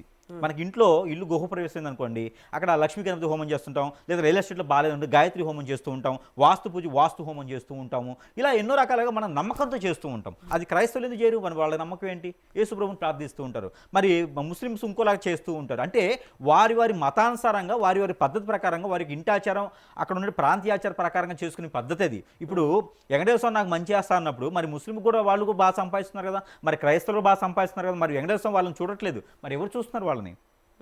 మరి వాళ్ళకు ఉండేటువంటి పద్ధతులు వాళ్ళు చేసుకుంటూ ఉన్నారు. ప్రతి గురువు ప్రతి దేవుడు వాళ్ళు చేస్తూ ఉన్నారు కదా. అంటే ఇప్పుడు మరి దేవుడు ఎవరు ఉన్నారు? ఎక్కడ చూడాలి మనం దేవుణ్ణి? అల్లాలో చూడాలా? యేసుప్రభులో చూడాలా? మరి హిందువులు ఉన్నటువంటి దేవుళ్ళలో చూడాలా? మనలాంటి దేవుళ్ళలో చూడాలా? అంటే ఇక్కడ ఎవరి నమ్మకం వారిది. ఇక్కడ వ్యత్యాసం ఉంటుంది. పూజలు, యజ్ఞాలు, యాగాలు, హోమాలు చేస్తే మనకి ఎంత పుణ్యఫలం వస్తుందో, ఎంత పాజిటివిటీగా ఉంటాం అనేది మనకు తెలియదు. మన జాతకం మారొచ్చు. ఇప్పుడు మొన్న ఇటీవల గ్రహాలు మారినాయి. రేపు 12వ తారీఖు గ్రహణం వస్తుంది. కొన్ని రాసుల వారికి బాగలేదు, కొన్ని రాసులు బ్రహ్మాండంగా ఉంటుంది. మనము చేసేటువంటి పూజ మనకి ఫలించాలి అంటే కనుక మన జాతకం కూడా మారాలి. మన లోపల ఆ ఒక తపన, తాపత్రయం, ఆరాటం కూడా ఉండాలి. గాల్లో దీపం పెట్టి దేవుడు అంటే కాదు కదా, దాన్ని కాపాడుకుంటూ ఉండాలి కదా. మనం చేసే ప్రయత్నం సక్సెస్ అవ్వాలని దేవుడికి నమస్కారం చేసుకుని వెళ్ళిపోతాం, అంతే తప్పితే ఆయన చేస్తాడని కాదు. ఇక్కడ ఈ యొక్క క్షుద్ర చేయడం ద్వారా ఖచ్చితంగా మనం కావాలనుకున్న పని అవుతుంది. చేసేటువంటి వాళ్ళు కరెక్ట్ ఉండాలి. గురువు చేసే గురువు కరెక్ట్గా ఉంటే, నేను తెలంగాణ రాష్ట్రంలోనూ, ఏపీ రాష్ట్రంలోనూ, కర్ణాటక రాష్ట్రాల్లో కొంతమంది పార్టీ నాయకులు కూడా చేసినటువంటి పరిస్థితి ఉన్నది. ఇప్పుడు కూడా నాకు పార్టీ వాళ్ళు చాలామంది నాకు అప్రోచ్ అవుతూ ఉన్నారు. చాలామంది కూడా చేస్తున్నారు వాళ్ళ బ్యాక్గ్రౌండ్లోనూ. నేను బినామీని కాదు, వాళ్ళకి పాజిటివ్గా ఉండాలి, మంచి జరగాలనుకుంటే వాళ్ళకి నేను చేసిస్తాను. పార్టీ ఇవన్నారు కాబట్టి చిన్న విషయం ఏంటంటే, ఈ మధ్యకాలంలో ఏం జరుగుతుందంటే, ఈ మన బీఆర్ఎస్ కీలకమైనటువంటి నేత హరీష్ రావు గారు ఉన్నారు. హరీష్ రావు గారు తమిళనాడులోని తిరుచులో ఒక ప్రధానమైనటువంటి జంబుకేశ్వర ఆలయంలో, దాంతోపాటు కర్ణాటకలోని శివమొగ్గ ప్రాంతంలో ఉన్నటువంటి పేరుగాంచినటువంటి ఆ పుణ్యక్షేత్రంలో వీటిలలో హరీష్ రావు క్షుద్ర పూజలు చేస్తూ ఉన్నాడు. ఎందుకు చేస్తూ ఉన్నాడంటే, తెలంగాణ రాష్ట్రంలో కరువు ఏర్పడాలి, వర్షాలు పడొద్దు, అట్లయితే ఇప్పుడున్నటువంటి కాంగ్రెస్ ప్రభుత్వం కూలిపోతుంది అన్న ఇంటెన్షన్ తోటి ఆయన క్షుద్ర పూజలు చేపిస్తూ ఉన్నాడు అని చెప్పేసి ఈ కాంగ్రెస్ నాయకులైనటువంటి ఈ మన పిసిసి చీఫ్ మహేష్ కుమార్ గౌడ్ ఉన్నాడు కదా, పిసిసి చీఫ్ మహేష్ కుమార్ ఆయనతో పాటుగా కూడా కొంతమంది ఆరోపిస్తూ ఉన్నారనమాట. సామ రామ్మోహన్ లాంటి వాళ్ళు వీళ్ళు ఆరోపిస్తూ ఉన్నారు. ఈ నిజంగానే ఇట్లాంటి వాతావరణము ఆ టెంపుల్స్లలో ఉందా? క్షుద్ర పూజలకి ఆ టెంపుల్స్కి అసలు సంబంధం ఏమిటి? అక్కడ పూజలు చేపిస్తే క్షుద్ర పూజల కిందకే కన్వర్ట్ చేస్తారా? నిజంగానే వాటి వల్ల ఫలితాలు ఉండే అవకాశాలు ఉంటాయా? ఇక్కడ 2 టెంపుల్స్ చెప్పారు మీరు. ఒకటి తిరుచురు, రెండోది శివమొగ్గ. ఈ 2 ఆలయాల్లోనూ పాజిటివే ఉంటుంది. క్షుద్ర పూజలు దాంట్లో చేయడానికి అవ్వదు. అసలు అక్కడ క్షుద్ర పూజలకు సంబంధమే లేదు, వాటికి క్షుద్ర పూజలకు. ఆ ఆలయాల పేరు చెప్పుకొని ఆ ప్రాంగణంలో ఎక్కడైనా చేసుకోవచ్చు. కానీ క్షుద్ర పూజలు కూడా అక్కడ అలాంటి ఆలయాల్లో, క్షుద్రం అంటే మంత్రమే అబ్బా, తంత్రం కాదు. క్షుద్రం అంటే ప్రపంచాన్ని శాసించేటువంటిది ఏమి ఉండదు. మరి ఎందుకు అలాగా భావన చేసుకుంటున్నారో తెలియదు. కానీ ఒక హరీష్ రావు గారు కాదు, ఎవరు చేసినా కూడా క్షుద్ర పూజలు అనేది సహజంగా ఎవరైనా చేసుకోవచ్చు. దాంట్లో తప్పైతే ఏం లేదు. దాంట్లో వెలిగేషన్ తీసుకొచ్చేటువంటి అవసరం లేదు. ఏదో ఒకటి మాట్లాడుకున్నారు. అక్కడ వీరికి ఎలాగా నిర్ధారణ అయింది? క్షుద్ర పూజలు ఓకే, దానికి దేనికి చేశారని నిర్ధారణ ఎక్కడైంది? మరి వర్షాలు పడట్లేదా? ఎప్పుడు చేశారు పూజలు? మరి ఇప్పుడు వర్షాలు పడుతున్నాయి, నేను వర్షం తడుచుకుంటూ వచ్చాను. ఇప్పుడు రెయిన్ కోట్ కూడా వేసుకుని వచ్చాను, వర్షం తడుచుకుంటూ వచ్చాను. నేను ఇప్పుడు మరి తెలంగాణ రాష్ట్రంలోనే ఉన్నాను, హైదరాబాద్లోనే ఉన్నాను, వర్షం పడుతుంది కదా. మరి పూజలు చేయగానే టైం పడుతుందా? ఇక్కడి నుంచి ఆకాశానికి వెళ్ళడానికి, ఇక్కడి నుంచి ఆకాశానికి వెళ్ళడానికి మంత్రోచ్చారణ టైం పడుతుందా? ఫోన్లా కాదా అది? క్షుద్ర పూజలు చేశారు ఓకే, ఎలా, ఏంటి, దాంట్లో ఏం వాడారు? దాంట్లో ఏం భస్మం వాడారు? మనిషిది వాడారా, కుక్కది వాడారా, జంతువుది వాడారా, లేదా ఏ భస్మం వాడారు? చీమదా, ఎనుగుదా, ఏలుగుదా, ఏ భస్మం వాడారు? మరి నిర్ధారణ ఉండాలి కదా. ఏ భస్మం వాడితే దానికి మాత్రం తగులుతుంది. మరి ఏం భస్మం వాడారు? మరి ఎవరు అక్కడ అచ్చుకులు వారు చేశారా, లేకపోతే అఘురా చేశారా, లేకపోతే ఇంకెవరన్నా పీఠాధిపతులు చేశారా? మరి లేకపోతే ఎవరు? దానికి క్షుద్రానికి సంబంధించి మంత్రాలు వేరే ఉంటాయి. అవన్నీ మంత్రాలు అనుకుంటారు అందరూ. మంత్రాలు ఉండవు, నెంబర్స్ ఉంటాయి. మంత్రాలు ఉండవు. క్షుద్రం పూర్తిగా వచ్చిన వాళ్ళు మంత్రం చదవరు, నెంబర్స్ మాత్రమే చేస్తారు. నెంబర్స్లో చేసేది పూజ. ఇది ఎంతవరకు తెలిసినా తెలియదు. అఘోరా సైతం కూడా నెంబర్సే వాడతారు. అది నెంబర్స్ వాడేదే పూజ. మరి అక్కడ ఏం నెంబర్ జరిగినాయి, ఏం మంత్రం జరిగింది? మరి ముందుగా తెలిసినప్పుడు వీరు ఏం చేశారు? క్షుద్రమని ఎలా నిర్ధారణ చేశారు? ఇవన్నీ కూడా గమనించుకోవాలి కదా. ఇది క్షుద్రమని ఎలా నిర్ధారణ చేస్తారు? ఇప్పుడు వారాహి అమ్మవారికి ఒక హోమం చేస్తారు. చిన్న విషయం చెప్తాం. వారాహి అమ్మవారి చేసే హోమం ఏంటో తెలుసా? నరదిష్టి, నరఘోష, శత్రుబాధ, శత్రుపీడ, మన మీద ఏదైనా ఆత్మలు కానీ ఏదైనా ఆవహిస్తే ఇవన్నీ కూడా మనకి ఇలా పటాపంచలవడానికి అమ్మవారి చేసే హోమంలో ఏం వాడతారు తెలుసా? బట్టలు, కొత్త బట్టలు, అలానే ఎండుమిరపకాయలు, ఆవాలు, తెల్లవాలు, అలానే మిరియాలు, ఇవన్నీ కూడా అందులో వాడతారు. క్షుద్రానికి కూడా సేమ్ ఇవాళే నల్ల మిరియాలు, తెల్ల మిరియాలు, నల్లావాలు, తెల్లవాలు, బొగ్గులు ఇలా వాడతారు. శూలలు, ముళ్ళులు ఇలా కొన్ని వాడతారు అనమాట. అలానే నల్ల మినుములు వాడతారు. మరి అమ్మవారికి సైతం కూడా హోమంలో వాడేది నల్ల మినుములే, క్షుద్ర పూజకి వాడేది నల్ల మినుములే, గోధుమలు వాడతారు, రెండింటికి గోధుమలే వాడతారు. మరి ఎక్కడ నీకు క్షుద్రం అనిపించింది? నేను ఏ పార్టీకి ప్రెసిడెంట్ని కాదు, నేను ఏ పార్టీకి తరపున లేను. ఇక్కడ క్షుద్రం ఎలా అనిపించింది? రెండింటికి వాడేది ఒకటే. అంటే అమ్మవారి దగ్గర చేసే హోమమేమో మనకు మంచి జరగడానికి, దిష్టిదోషాలు పోవడానికి. మరి క్షుద్రం ఎలా? మరి క్షుద్రాన్ని కూడా ఏదో చేసి ఉండాలిగా. నల్ల మినుములు నేను వాడతాను క్షుద్రానికి, నల్ల మినుములు వాడతా, నల్ల నువ్వులు వాడతాను, నిమ్మకాయలు, బ్లాక్ నిమ్మకాయలు నా దగ్గర ఉన్నాయి, బ్లాక్ నిమ్మకాయలు వాడతాను నేను. బ్లాక్ నిమ్మకాయలు అంటే కొన్ని ప్రాంతాల అడవిలో నుంచి తెప్పిస్తాను నేను. కొన్ని ద్రవ్యాలు ఉంటాయి. మరి ఎన్ని రకాలు? ఎక్కడ కస్తూరికాయ వాడాలి? ఎక్కడుంది కస్తూరికాయ ఈ రోజుల్లోనూ? నా దగ్గర ఉంది. సిఐడి అంటారు కస్తూరికాయని. మరి ఒరిజినల్ కస్తూరికాయ ఎక్కడుంది? పాదరసం వాడాలి. ఎక్కడుంది పాదరసం? ఎన్నో రకాల రసాయనాలు ఉంటాయి. మరి ఇవన్నీ లేకుండా భస్మాలు కొన్ని ఉంటాయి, నేను రాసిస్తా భస్మాలు. దాదాపుగా ఆ భస్మాలకు 15 లక్షల రూపాయలు అవుతుంది. కేవలం భస్మాలే 15 లక్షలు అవుతాయి. మరి ఇవన్నీ ఆలయాల్లోకి వెళ్తాయి అంటే ఆలయంలో నెగిటివ్ వస్తుంది, ఖచ్చితంగా పాము వస్తుంది అక్కడ. ఇప్పుడు ఇవి చెప్పినటువంటి శివముగ్గ కావచ్చు, తిరుచిరూరు కావచ్చు, అక్కడ ఉండేటువంటి బంధనం ఉంటుంది. తిరుచిరూరులో అష్టదిగ్బంధనం ఉంది ఒకటి. అక్కడ పంచభూతాల సాక్షిగా ఒక బంధనం ఉంటుంది. ఆ బంధంలోకి ఎవరైనా మంత్రం కానీ తంత్రం కానీ తప్పు చదివితే కూడా ఖచ్చితంగా వాళ్ళు అక్కడి నుంచి బ్లడ్ కక్కుని రావాలి బయటికి. నేను సాక్ష్యం దానికి. అక్కడ చేయడానికి అంత సామాన్యమైనటువంటి విషయం కాదు. ఆ ప్రాంగణంలో దాని కింద నిధి ఉంటుంది, నిధిలో బంధన ఉంటుంది, పాములు 5 తలకాయల పాము బంధన ఉంటుంది. అంటే ఇప్పుడు అక్కడ దేవతలకు నిత్యము మన పూజారులు ఉంటారు కదా, వాళ్ళు మంత్రోచ్చారణ అయితే చేయాల్సి వస్తుంది ఖచ్చితంగా. మరి వాళ్ళు ఇట్లా ఈ భయం నిజంగానే ఉంటే అక్కడ మంత్రోచ్చారణ చేయడానికి కూడా పూజారుడు భయపడాలి కదా. ఖచ్చితంగా. అందుకే నెగిటివ్ రాదంటున్నాను. పూజలు చేస్తుండొచ్చు, హోమం చేస్తుండొచ్చు. ఇప్పుడు ఎక్కడికైనా వెళ్తే చిన్న ఆలయాల్లో కూడా డబ్బుల కోసం పూజలు చేస్తూ ఉన్నారు ఈ రోజున. వాళ్ళకి ఆ దక్షిణ కూడా రావట్లేదు. కొన్ని ప్రభుత్వాలు డబ్బులు శాలరీ కూడా ఇవ్వట్లేదు వాళ్ళకి. అంటే కొన్ని మతాల వాళ్ళకే ఇస్తున్నారు తప్పితే కొన్ని మతాల వాళ్ళకి డబ్బులు ఇవ్వట్లా. ఆచార్యుల వరకు కానీ హిందూ ధర్మంలో ఉన్న వాళ్ళకి కొన్ని ప్రాంతాల్లో డబ్బులు రావట్లా. వాళ్ళు ఏం చేస్తున్నారంటే జనాన్ని ఆకర్షించడానికి హనుమాన్ మందిరం ఆకుపూజ చేయించుకోవడం చెప్తున్నారు, లేకపోతే యజ్ఞయాగ హోమాలని చెప్తున్నారు, ఏదో హోమం చేయించుకుంటా ఉన్నారు. అదేవిధంగా అలాంటి పెద్ద ప్రాంత ఆలయాల్లో కూడా కొన్ని కమిటీలు ఉన్నాయి. ప్రభుత్వాలు అక్కడ పాలక మండలి అనేటువంటి ఉంటుంది. ఆ పాలక మండలి వచ్చేటువంటి ఆదాయం అంతా కూడా అక్కడ ఉండే పాలకుల వాళ్ళు తింటూ ఉంటారు. అక్కడ చేసేటువంటి వాళ్ళకి సేవ చేసే వాళ్ళకి ఏమి ఇయ్యరు. అప్పుడు వీళ్ళు ఏం చేస్తారంటే పెద్ద వాళ్ళు వెళ్ళినప్పుడు ఏమంటే ఈ హోమం చేయించుకోండి మీకు బాగుంటుంది అన్నప్పుడు ఖచ్చితంగా చేయించుకోవాల్సి వస్తుంది. ఇప్పుడు మనకు ఈ నారాయణ బలి ఉంది. నారాయణ బలి ఏం చేస్తాడు? కామాఖ్యలు ఏం చేస్తారు? కామాఖ్యలోకి వెళ్ళి దున్నపోతులు బలిస్తున్నారు అమ్మవారి దగ్గర. మరి దీన్ని అడిగేవాళ్ళు ఎవరు లేరు. అమ్మవారి గుడి దగ్గర ఇయ్యరు. ప్రజలకు చెప్పేది ఏంటంటే కామాఖ్యలో బలిస్తున్నా. కామాఖ్యలో బలి ఇవ్వడం వేరు, కామాఖ్య గుడిలో బలి ఇవ్వడం వేరు. గుడిలో బలి ఇవ్వరు, బయట ఇస్తారు బలి. దున్నపోతులు కొని బలి ఇస్తూ ఉన్నారు చాలామంది గురువులు కూడా. 1,40,000 నుంచి 2 లక్షల రూపాయలు తీసుకుంటున్నారు కామన్ పీపుల్ దగ్గర. పని అవుతుంది అని చెప్పి ఏం అవ్వదు. అలా బలి ఇచ్చి ఉండవద్దు, ఇంకా పాపాలు తగులుతుంటాయి మనకి. ఇట్లాగా వారి యొక్క ఆదాయం కోసం సృష్టించుకున్నటువంటి ఒక వనరు తప్పితే నిజంగా క్షుద్ర పూజలు చేసి ప్రపంచాన్ని నాశనం చేసేలా ఉంటే ఈ ప్రపంచం ఎప్పుడో పోయేది. కలియుగ అంతంలో కాదు, కలియుగం ఆరంభంలోనే పోయేది. అలాంటి ఇప్పుడు ఇంకా ఎవరున్నారు గురువులు? అప్పుడు ఇంకా ఎక్కువ మంది గురువులు ఉన్నారు కదా. మరి వాళ్ళు మరణించకుండా చేసుకునేవాళ్ళు కదా. మరి ఇవన్నీ ఎందుకు ఉండేవి? కొంతమందే ఉండేవాళ్ళు. జీవితంలో ఎప్పుడైనా సరే ఇప్పుడు కొన్ని రాష్ట్రాలు, దక్షిణాది కొన్ని రాష్ట్రాలు తీసుకున్నట్టయితే మీకు పేరు కూడా చెప్తా. విజయ్ గారు గెలిచారు ఇటీవల ఎలక్షన్స్లో. తమిళనాడులో విజయ్ గారు గెలిచారు. అందరికీ కూడా అది హవాక్ అయ్యేటువంటి విషయం, అవునా కదా? ఉన్నటువంటి పార్టీలన్నీ కూడా చవి చూసినటువంటి, ఇక్కడ కొత్త పార్టీ, ఏ విధానం లేదు, విధాత లేదు, అనుభవం లేదు. మరి అలాంటి వ్యక్తి గెలిచారు అంటే ఖచ్చితంగా నేను చెప్తా, కేరళలో ఉన్నటువంటి ఒక అమ్మవారికి దీక్ష తీశారు ఒక ఆవిడే అని. అతని కోసం 41 రోజు నిద్రాహారాలు మానేసి చేసినటువంటి పరిస్థితి ఉన్నది. కాబట్టి అక్కడ అతను గెలిచినటువంటి పరిస్థితి ఉన్నది అని నేను చెప్తా ఖచ్చితంగా. నేను చూసాను, సాక్ష్యంగా అది నేనే ఉన్నాను. మరి అలాగా చేసుకునే పూజలు నేను చెప్తున్నా. తమిళనాడు లాంటి ప్రాంతాల్లో కాదు, కేరళ లాంటి ప్రాంతాల్లో కొన్ని ఆలయాలు ఉన్నాయి. అలాంటి ఆలయాల్లో దీక్ష తీసుకోవడం ద్వారా కొంతమంది పార్టీలు గెలిచినట్టు సైన్యం ఉన్నది. ఖచ్చితంగా సాక్ష్యం ఉన్నది. అలానే రాజసామల యాగం చేస్తే గెలిచారని చెప్పేసి అతను అదృష్టం బాగుంది గెలిచారు అంతే. రాజసామల యాగం ద్వారా కాదు, అది ఒక నమ్మకం. ఇది చేయడం ద్వారా గెలుస్తారని ఒక నమ్మకం. అంతేగానక మనం ఇది చేయడం ద్వారా సెంటిమెంట్గా చేసేవాళ్ళు చాలామంది ఉంటారు. మరి ఎందుకు ఓడిపోయినారు? మీరు గమనించండి. ఇక్కడ పార్టీతో సంబంధం లేదు, పర్సన్తో సంబంధం లేదు. ఇక్కడ వారి యొక్క అదృష్టం అనేది ఒకటి ఉంటుంది. దానికి తగ్గట్టుగా అదృష్టాన్ని మార్చుకోగలుగుతాం. మీకు శక్తి ఉంది, మీరు నిలబడగలుగుతున్నారు.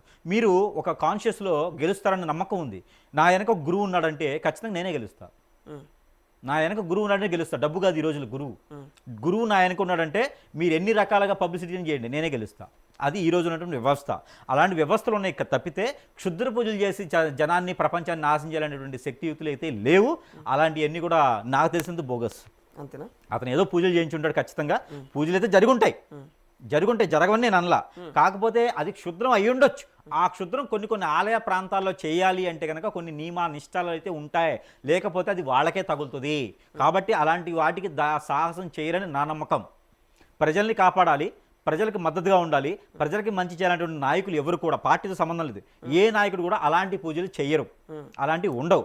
వారు బాగుపడేందుకు కానీ, వారు వెలిగేషన్ నుంచి రాకుండా ఉండేదానికి కానీ, వారికి వారు సమర్థించుకునే దానికి కానీ, వారికి పాజిటివ్ పవర్స్ కొన్ని కావాలనుకుంటే చేస్తారు. చాలామంది సెలబ్రిటీలు ఉన్నారు, లక్ష్మీ నరసింహస్వామికి ఆరాధన చేస్తూ ఉంటారు. చాలామంది సెలబ్రిటీలు ఉన్నారు. మనకి శ్రీకాళహస్తి అని ఉంది, మీకు ఐడియా ఉందా? మనకి శ్రీకాళహస్తి అనేటువంటి మంత్రము ఊరు అనుకుంటున్నాం, అక్కడ శివుడు ఉన్నారు అనుకుంటాం. అక్కడ ఉన్నది ఒక శక్తి ఉన్నది. ఆ శక్తి మనకి ఇప్పుడు నాయకులు ఉన్నారు కదా, నేషనల్ లెవెల్లో నాయకులకి, మనకి భారతదేశంలో ఉన్నటువంటి నాయకుల్లో 30% మంది నాయకులకి అదే దీక్ష తీసుకుని ఉంటారు, శ్రీకాళహస్తి. ఈ యొక్క దీక్ష తీసుకునే వాళ్ళు చాలామంది నాయకులు ఉన్నారు. మరి వీళ్ళందరూ కూడా శుద్ర పూజలు చేసే గెలిచారా? మా మాయతో ఓడిపోయింది, శుద్ర పూజలు చేయలేదు ఆవిడే, అంతే కదా. బీజేపీ శుద్ర పూజలు చేసిందా? మరి బీజేపీ కన్నా శుద్ర పూజలు ఎవరు చేస్తారు ఆ రకం చేసుకుంటే? మరి వాళ్ళంతా హిందూ ధర్మం అంటారు. మరి నేను బీజేపీలో ఒక పార్ట్నర్గా, ఒక ఆర్ఎస్ఎస్లోనే ఉన్నాను, ఒక నెంబర్గా ఉన్నాను. మరి నేను వాళ్ళ మీద చెప్తా ఉన్నా, ఇక్కడ ఏంటంటే పార్టీతో మతంతో సంబంధం లేదు, ఇక్కడ వ్యతిరేకత ఏం లేదు. నా వెనుక చాలామంది అఘురాస్తున్నారు, నా వెనక చాలామంది సాధువులు ఉన్నారు, సాధువు సంక్షేమానికి ఒక నెంబర్గానే ఉన్నాను. కానీ నేను కూడా చెప్తున్నాను, అలాంటి క్షుద్ర పూజలు ఉండొచ్చు, కానీ మంచి చేయడానికి తప్పితే చెడ్డ చేయడానికి ఉండవు. నా వెనక దాదాపుగా మీరు 150 మంది నుంచి 160 మంది దాకా నాయకులు ఉన్నారు. వీరందరికీ కూడా నేను మంచి చేస్తూ ఉంటాను. నాయకులు అంటే ఏ టైప్ నాయకులు? మంచి పెద్ద పెద్ద నాయకులే ఉన్నారు, ఎట్లా ఈ మంత్రులు సైతమే ఉన్నారు, తంత్రశాస్త్ర నిపుణులు, తంత్రశాస్త్ర నిపుణులు నాయకులు అంటే వాళ్ళకి పార్టీలో ఉండేటువంటి నాయకులు, పాలన చేసేటువంటి నాయకులు, ఈ నాయకులు ఉన్నారు. వాళ్ళందరికీ మంచి చేస్తాను. ప్రతి ఒక్కరు గెలిచే ఉన్నారు ఇప్పుడు అన్ని రాష్ట్రాల్లో కూడా, తమిళనాడు సైతం, కర్ణాటక సైతం, ఆంధ్రప్రదేశ్ సైతం, తెలంగాణ సైతం, ఇంకా 2 రాష్ట్రాల్లో కూడా గెలిచిన వారే ఉన్నారు, మహారాష్ట్రలో కూడా ఉన్నారు. అందరూ పూజలు చేయించుకుంటూనే ఉన్నారు, గెలుస్తూనే ఉన్నారు అందరూ. ఇప్పటివరకు నేను చెప్పిన పార్టీలో నాయకులందరూ కూడా మంచి పదవుల్లోనే ఉన్నారు. వీళ్ళంతా కూడా ఎక్కడ వీళ్ళు పదవిలో లేరని లేదు. ఎందుకంటే వాళ్ళ వెనక ఉండేటువంటి గురు వ్యవస్థను చూడాలి మనం, అంతే. మనం ఏం చేస్తున్నామని చూడాలి. నేను ఎక్కడ తంత్రం చేస్తా, కానీ తంత్రం ద్వారా చెడు చేయను, చెడు చేసే విధానం ఉండదు. తంత్రం ద్వారా మంచి చేసేది ఉంటుంది. మా దగ్గర ఎలా ఉంటుందంటే ఒకరిని నాశనం చేయాలని ఉండదు, నీ మీద నేను నెగ్గుతా, ఇది ఉంటుంది అంతే. తంత్రంలో ఇంకోటి నాశనం చేయాలంటే ఖచ్చితంగా ఆ తంత్రం మనల్ని తినేస్తుంది, మనల్ని నాశనం చేస్తుంది. అందుకే తంత్రానికి కూడా ఎక్కడ కూడా పూజలు చేసేటప్పుడు బ్లడ్ కానీ, లేదా తంత్రానికి ఎక్కడ కూడా ఆవుల్ని, మేకల్ని, ఇలాంటి వాటిని బలివ్వకూడదు, కోళ్ళని బలివ్వకూడదు. బలిస్తే మనల్ని బలిస్తుంది చివరికి. ఎంతనిస్తావు నువ్వు? అలా బలివ్వకూడదు శక్తులకి. కాబట్టి హరీష్ రావు గారు కావచ్చు, రేపటి రోజున ఇలాంటి ఎన్నైనా రావచ్చు, వీళ్ళందరికీ కూడా పార్టీతో సంబంధం లేదు. రేపొద్దున కాంగ్రెస్ వాళ్ళు చేయొచ్చు, బీజేపీ వాళ్ళు చేయొచ్చు, ఇంకోళ్ళు చేయొచ్చు.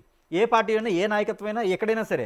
కొంతమంది హాస్టల్లో ఉన్నప్పుడు నేను చాలా రకాల పూజలు చేశాను, బయటకు వచ్చినారు. హాస్టల్ అంటే మీకు ఐడియా ఉందా? జైలు.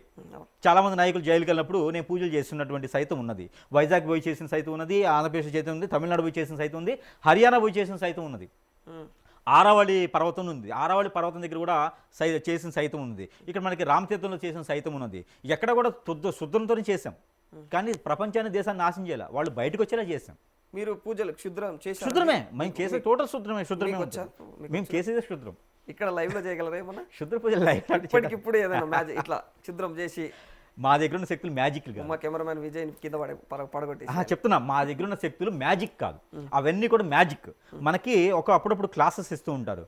నేను మ్యాజిక్ చేసేసి ఎవరినైనా సరే నేను పడేస్తాను అని చెప్పేసి చాలామంది మ్యాజిక్ క్లాసెస్ ఉంటాయి, మ్యాజిక్ క్లాసెస్ ఉంటాయి. అది సైన్స్, నిజంగానే మ్యాజిక్ చేసేటువంటి సైన్స్.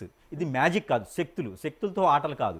అన్నప్పుడు నేను ఇట్లా పడేస్తాను, ఓం భీమ్ బుష్ అనగానే అలా తన్నుకుపోతారు, అలాని పిల్లలు పుట్టేస్తారు, కిడ్నీ ప్రాబ్లము, లివర్ ప్రాబ్లం పోతుంది. ఇవన్నీ కూడా ట్రాష్, సంపాదించుకునే దానికి వేసుకునే వేషధారణ. ఇక్కడ ఏం లేదు. క్షుద్రం అనగానే ఇది టోటల్ డిఫరెంట్. అవతారం వేసుకోవడమా, బొట్లు పెట్టుకోవడమా, గంగిరెద్దులా రెడీ అవటమా, ఇది కాదు శుద్రము. శక్తులు నింపుకోవడం, శక్తులకి సాధన చేయటం, ఆ సాధన నుంచి మంచి చేయాలని ప్రయత్నం చేయటం, ఒకరిని దించాలి, ఒకరిని పడేయాలని కాదు, ఒకరిని నిలబెట్టాలని చేయటం, ఎదుటి వ్యక్తి మీద పవర్స్ రావాలని చేయడం తప్పితే ఎదుటి వ్యక్తి కోల్పడాలని చేసేది తంత్రం కాదు. అలా చేసే తంత్రం శాశ్వత కాలం కాదు, చివరికి వీళ్ళనే తింటుంది. కాబట్టి అలాంటి మీరు చెప్పినటువంటి ఆలయ ప్రాంగణంలో ఇలాంటి శుద్ర పూజలు చేసేటువంటి అవకాశం కానీ అక్కడే అవసరం లేదు. ఒక విషయం గురుగారు, ఏదైతే తిరుచిలో ఉన్నటువంటి, అదే తమిళనాడులోని తిరుచిలో ఉన్నటువంటి ఫేమస్ టెంపుల్ జంబుకేశ్వర ఆలయం కావచ్చు, ఈ కర్ణాటకలోని ఇది శివమొగ్గ ఆలయం, ఇందులో ఇక్కడ ఉన్నటువంటి ఆలయం, ఇక్కడ అసలు పూజా విధానం ఎట్లుంటుంది, అసలు ఆ ఆలయాల అక్కడ ఆధ్యాత్మికత ఎట్లా ఉంటుంది, అసలు వాటికి సంబంధించి క్లారిటీ వచ్చింది అనుకో, మనకు ఆ టెంపుల్స్కి సంబంధించిన క్లారిటీ వస్తే అసలు అక్కడ క్షుద్ర పూజలు చేసిరా చేయలేరా, క్షుద్ర పూజలు నిజమా కాదా అనేది కూడా మనకు క్లారిటీ అవుతుంది. ఇప్పుడు మీరు చెప్పిన దాంట్లో ఒక ఆలయం తీసుకుంటే, ఇప్పుడు శివమొగ్గ, ఈ శివమొగ్గ ఆలయం ఏదైతే ఉందో ఈ శివమొగ్గ ఆలయం ఏదైతే ఉందో మనకి ఎప్పుడైనా మన మనసు కానీ మైండ్ కానీ బాగలేదు, మనకి ఏదైనా కేంద్రీకృతం అవుతుంది, మనకి ఏదైనా ఎంత పని చేసినా ముందుకెళ్ళట్లే అంటే అక్కడ మనకి కట్లు తీసేస్తారు. అక్కడ ఆలయం దర్శనం కాగానే అక్కడ ఉన్న ప్రాసిద్ధి ప్రకారంగా కట్లు అనేది ఉండదు, మనకి కట్లు పోతాయి. అలానే మన లోపల ఏదైనా దెయ్యాలు భూతాలు పట్టిన ఆలోచన కానీ, మనకి గ్రహాల యొక్క స్థితిగతులు బాగలేవు అని అనుకున్నప్పుడు ఆలయ దర్శనం చేసుకున్నా కూడా మనకి మంచి జరుగుతుంది అనే ఒక నమ్మకం అయితే ఖచ్చితంగా ఉంది అక్కడ. కాబట్టి శివమొగ్గ దర్శనం అనేది మనకి ప్రాంగణాలు చాలా మంది కూడా వెళ్ళి దర్శనం చేసుకుంటూ ఉంటారు. అక్కడ అభిషేకం చేస్తూ ఉంటారు. అభిషేకంలో అక్కడ చెరక రసం వాడతారు. అంటే మనకి ఆర్థిక స్తమతల నుంచి బయటపడేందుకు చెరక రసం ఎక్కువ వాడతారు. శని భగవాన్ అశుభ దృష్టి తగ్గేందుకు అక్కడ నువ్వుల నుండి దీపారాయణ చేస్తారు శివమొగ్గాలు. అంటే ఇప్పుడు నేను చెప్పినవన్నీ మంచివే. ఇప్పుడు మనిషికి సగటుగా ఉన్నట్టు మనిషికి మంచి జరిగేదానికి 3, ఈ 3 కూడా బాగుండేదానికి అక్కడ వెళ్తూ ఉంటారు. మరి అక్కడ శుద్ధం ఎక్కడ ఉంది? లేదు. ఒకవేళ చేసినా కూడా రుద్రాభిషేకం కూడా శుద్రంగానే ఉంటుంది. రుద్రాభిషేకం కానీ నమ్మక చమకం కానీ శుద్రంగానే ఉంటుంది. ఇంకొకటి తిరుచూరులో ఏమనిద్దంటే కనుక ప్రకృతి వైపరీత్యాలని మనము ఇబ్బంది పడకుండా, అలానే ప్రకృతిలో ఏదైనా వైరస్లు వచ్చినప్పుడు మనకి ఏ ఇబ్బందులు ప్రాణ నష్టం కాకుండా అక్కడ పూజ చేసే విధానం ఉంటుంది. ప్రతినిత్యం కూడా ప్రకృతిలోంచి లభించేటువంటి వాటర్ని కానీ అక్కడ ఉండేటువంటి పువ్వులు కానీ అంతా కూడా ఫ్రెష్గా తీసుకొచ్చి చేసేటువంటి ఆగమానం ఉంటుంది. అక్కడ అర్చనాభిషేకాలు చేసేటువంటి విధానం ఉంటుంది. అక్కడ అభిషేకం కూడా కొబ్బరి బోండలో ఉండేటువంటి నీళ్లతో చేసేటువంటి ఆచారం ఉంటుంది అక్కడ. ఎందుకంటే ప్రకృతిలో నుంచి వచ్చేటువంటి విధానాలను తీసుకొని అక్కడ ఆచరణ చేస్తూ ఉంటారు, అవగాహన చేస్తూ ఉంటారు. కాబట్టి అక్కడ ప్రకృతిని ప్రేమించి బాగుండాలని చేసేటువంటి పూజలు అయితే ఖచ్చితంగా అక్కడ ఉంటాయి. మన వాతావరణం సెట్ అవ్వాలని చేసే పూజలు ఉంటాయి, కానీ వాతావరణం చెడిపోవాలి, నాశనం అవ్వాలి, బగడబంగలైపోవాలి, బరగదల పాలైపోవాలని చెప్పి చేసే పూజలు అక్కడ ఉండవు. కాబట్టి అంటే మంచి ఉన్నప్పుడు చెడు కూడా ఉంటుందని అంటూ ఉంటారు. మంచి చెడు రెండు ఉంటాయి. చెడు ఉంది కాబట్టి మంచి చెడు వెళ్తాం అక్కడికి. మంచి చేసి వర్షాలు పడించవచ్చు, ప్రకృతిని కదిలించవచ్చు అన్నప్పుడు చెడు ఎందుకు క్షుద్ర పూజలు అంటే మరి అవి పనిచేయవా? అంటే ఇప్పుడు సునామీ వచ్చింది, మనకి సునామీ వచ్చింది, ఇలాంటి చెడు పూజలు చేయడం ద్వారా వచ్చిందిగా, అట్లే అనుకోవాలిగా మనం. అదేనా? అంటే ఎవరో మనకి చెడు పూజలు చేశారు కాబట్టే మనకి సునామీ వచ్చేసి చాలా వరకు అందరూ కూడా ఇబ్బంది పడిపోయి ఉన్నారు. చాలామంది ముచ్చివాది కూడా పడ్డారు. మన ఫ్లైట్ ఒకటి యాక్సిడెంట్ అయ్యింది, దాదాపు 350 మంది చనిపోయారు. క్షుద్ర పూజ జరిగింది ఆ ఫ్లైట్ కింద. అంతేనా? ఇప్పుడు మనకి యాక్సిడెంట్ ఎక్కడైనా అవుతుంది అనుకోండి, ఎవరికైనా సరే, వాళ్ళకి ఎక్కడైనా క్షుద్ర పూజ జరిగింది, ఆ క్షుద్ర పూజ జరిగితేనే యాక్సిడెంట్ అయింది. కరెక్టే కదా? మంచి జరిగినప్పుడు దాని వెనకాల ఉంటుంది, ఇది కేవలం ఉన్నాడు అన్నప్పుడు మరి చెడు జరిగినప్పుడు క్షుద్ర పూజల ప్రభావం కూడా ఉండొచ్చు కదా? ఖచ్చితంగా ఉంటుందండి. అది కేవలం ఏంటంటే మనిషి మీద ఉంటుంది, ప్రభుత్వాల మీద ఉంటుంది, కానీ ప్రకృతిని మార్చేదానికి ఉండదు. కావాలి అంటే ఎన్ని రకాల క్షుద్ర పూజలు కావాలంటే అన్ని రకాల క్షుద్ర పూజ గురించి చెప్తా, కానీ వాళ్ళు కూడా దాన్ని అవకాశంగా తీసుకోకూడదు. క్షుద్ర పూజలు ఎవరిని ఆహ్వానిస్తాము, ఎవరి ద్వారా చేపిస్తాము, ఎవరు వచ్చి చేస్తారో కూడా తెలుస్తుంది. కాకపోతే దానివల్ల తెలియని వాళ్ళకు కూడా అవగాహన ఇచ్చినట్టుండిద్ది. క్షుద్రాన్ని గురించి ఎక్కువ తెలుసుకోకూడదు మనం. ఆ అవగాహన వచ్చిందనుకో ప్రయత్నం చేస్తారు, ప్రయత్నం చేసి పిచ్చెక్కిపోద్ది. ఈ పిచ్చెక్కింది అనుకోండి, మనకి పిచ్చోళ్ళు అయిపోతుంటారు, రోజుల మీద తిరుగుతుంటారు అన్నమాట. కాబట్టి ఎక్కడైతే మీరు చెప్పినటువంటి తిరుచెరువురులో కూడా మనకి ఆగమానం ప్రకారంగా, శాస్త్ర ప్రకారంగా కూడా అక్కడ చెడు చేసినా కూడా మంచి అవుతుంది. కాబట్టి అక్కడికి వెళ్ళగానే ఈ మనకి బాగాలేదనుకోండి, బాగాలేనప్పుడు అక్కడికి వెళ్ళి మీరు చంపమేం కొట్టండి, మన కాన్షియస్లోకి వస్తూ ఉంటారు. చంపమేం కొడితే మన కాన్షియస్లోకి వస్తారు. చంపమేం కొడితే ఎవరు ఊరుకుంటారా? ఊరుకోరు. కానీ అక్కడ మన కాన్షియస్లోకి వస్తారు, మంచిదనం కోసం అవుతుంది. అక్కడికి వెళ్ళిన తర్వాత మనం తెలియకుండానే కొట్టుకుంటూ ఉంటాం. ఇట్లా ఏదో తెలియని ఒక ఆధారంలో మనం కొట్టుకుంటుంటాం, నొప్పులు వస్తాయి. ఇవన్నీ కూడా ఏంటంటే మనలో ఉన్న నెగిటివిటీని తీసేదానికి. మనం కొట్టుకుంటూ ఉన్నామంటే మన పిచ్చోళ్ళు అనుకుంటారు ఎదురుగా. ఎరువులు వచ్చేసి ఇక్కడ కొట్టండి బాబు నాకు అందట్లే అని చెప్పి కొడితే మరి దాన్ని కొడతామో తిడతామో అని. అదేవిధంగా అక్కడ చేసేటువంటి హోమం పూజ ఇక్కడ ప్రాంతాల వారిగా ఇంకొకటి ఉంటుందండి. ప్రాంతీయ ఆచారం ఒకటి ఉంటుంది, ఇంటి ఆచారం ఒకటి ఉంటుంది. ఆలయానికి వేరే వేరే ఆచారాలు ఉంటాయి. ఆ ఆచారాల ప్రకారంగా మనకి కొన్ని ఆలయాలకు వెళ్ళినప్పుడు షర్టుపు తీసి వెళ్ళాలి, కొన్ని ఆలయానికి వెళ్ళినప్పుడు జంజం వేసుకుని వెళ్ళాలి, కొన్ని ఆలయానికి పంచి కట్టుకుని వెళ్ళాలి. అక్కడ ఆలయానికి సంబంధించినటువంటి ప్రాంతీయ ఆచారం కొంత ఏడ్చింది. ఈ ఆలయానికి సంబంధించిన ప్రాంతీయ ఆచారం ఏదైతే ఉందో ఆ ప్రాంతీయ ఆచార ప్రకారంగా వేరే రాష్ట్రం వాళ్ళకి కానీ వేరే మనకు తెలియని వాళ్ళు చూసినప్పుడు ఏంటంటే అక్కడ నిజంగానే ఏదో జరుగుతుంది అన్నప్పుడు అన్నమాట అక్కడ నెగిటివిటీ జరిగేటువంటి అవకాశాలు కనిపిస్తున్నాయి తప్పితే అది నెగిటివిటీ కానే కాదు. ఒకవేళ క్షుద్ర పూజలు చేయాలనుకుంటే అంత ఆలయానికి వెళ్ళే అవసరం లేదు. మన కరీంనగర్ ప్రాంతాల్లోనూ లేకపోతే ఇక్కడ మనకి భద్రాచలం ప్రాంతాల్లోకి వెళ్తే కూడా క్షుద్ర పూజలు చేసేది చాలా ఉన్నాయి. అంత దూరం వెళ్ళి మరి రాష్ట్రాలు మరి చేయించుకునే అవసరం అయితే లేదు నాకు తెలిసినంతవరకు. మన కరీంనగర్ అడవుల్లో కూడా చేస్తుంటారు, మహబూబ్నగర్ అడవుల్లో కూడా చేస్తుంటారు, కర్ణాటక బోర్డర్ బీదర్లో కూడా చేస్తుంటారు క్షుద్ర పూజలు. ఇది నిజంగా చెప్తున్నాను, మహబూబ్నగర్ అన్ని కూడా క్షుద్ర పూజ బాగా చేస్తుంటారు, రోజు రోజుకి ఎక్కువ చేస్తూనే ఉంటారు. కళ్ళు ఉంటే చాలు, వాళ్ళకి కళ్ళు ఇస్తే క్షుద్ర పూజ చేసేస్తుంటారు. కాబట్టి అంత దూరం వెళ్ళి మరి క్షుద్ర పూజ చేయించుకునే అవసరం లేదని నా నమ్మకం. ఇది పార్టీతోనో లేకపోతేనో పార్టీలోని వర్గాలతోనో లేకపోతే పార్టీలోని పర్సన్స్తోనో నాకు సంబంధం లేని విషయం.